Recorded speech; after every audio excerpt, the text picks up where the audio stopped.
The United States of America, the so-called leader of the free world, just got locked out of Europe's airspace. France said no, Italy said no, Spain said no, Switzerland said no. In the span of 48 hours, 4 major Western nations looked at the United States of America and said, we don't want any part of what you're doing. You're on your own, Donald. Let that satisfaction sink in for a second. The country that built NATO, the country that has projected military power across the globe for 7 decades, just got told by its own allies that it can't fly its planes over their countries. That is not a minor diplomatic spat. That is not a little disagreement between friends. That is the sound of the post-World War II international order cracking in half right in front of our eyes. And I need you to understand something before we go any further here. This didn't happen because these countries suddenly hate America. This didn't happen because the French woke up one morning and decided they wanted to pick a fight. This happened because Donald Trump, the man sitting in the Oval Office, has spent his time in power systematically destroying every single relationship the United States has built over generations. He threatened NATO. He attacked allies. He cozied up to dictators. He launched a war in Iran without consulting anyone. And now he's shocked that nobody wants to help him. I mean, how dumb do you have to be? Look, let's walk through this piece by piece because the details here are staggering when you actually lay them all out on the table. So here's what happened. France and Italy officially joined Spain and Switzerland in denying the United States any military support or airspace for Trump's war in Iran. And it's not just the US that got shut out. Israel wanted to use French airspace to transport American weapons that were going to be used in the Iran conflict. And France said, absolutely not. France flat out refused. And Italy? Italy told the United States that if they want to use Italian military infrastructure for purposes outside of existing agreements, they need special permission. And guess what? Trump's Iran war doesn't fall under any existing agreement. So the answer from Italy was, no, you don't get to use our country as a pit stop for your unauthorized military adventure. Now think about that for a second. These are NATO allies. These are countries that have stood shoulder to shoulder with the United States through the Cold War, through the Balkans, through Afghanistan, through countless military operations over decades.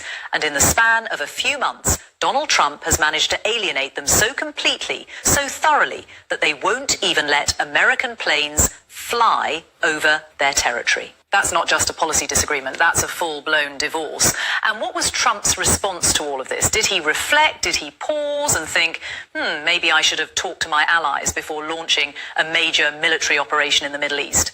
No, of course not. This is Donald Trump we're talking about. He went on the attack. He accused France of blocking military equipment. He attacked France and the United Kingdom throughout the day. He basically threw a tantrum like a child who got told he can't have dessert and then flipped the table over. And then, and this is the part that should make every American sit up straight in their chair, Trump said the United States should consider withdrawing from NATO. Let me say that again so it really lands. The President of the United States suggested that America should pull out of the military alliance that has been the backbone of Western security since 1949. An alliance that was specifically created to prevent the kind of catastrophic global conflicts that killed tens of millions of people in the first half of the 20th century. Trump wants to throw that in the garbage because France wouldn't let his planes fly over their country for a war he started without asking anyone. And it wasn't just Trump. Marco Rubio, the Secretary of State, went on Fox News and echoed the exact same thing. And I want to break down what Rubio said because the framing he used is so dishonest, so manipulative that it deserves to be pulled apart word by word. Rubio said, and I'm paraphrasing the substance here, that he used to be one of the strongest defenders of NATO in the Senate because he saw value in it. He said NATO wasn't just about defending Europe, it was about having military bases in Europe that allowed the US to project power around the world. But now, he said, if NATO means we can't use those bases when we need them, then what's the point? Then it's a one-way street. Then we're just there to defend Europe, but when we need help, they say no.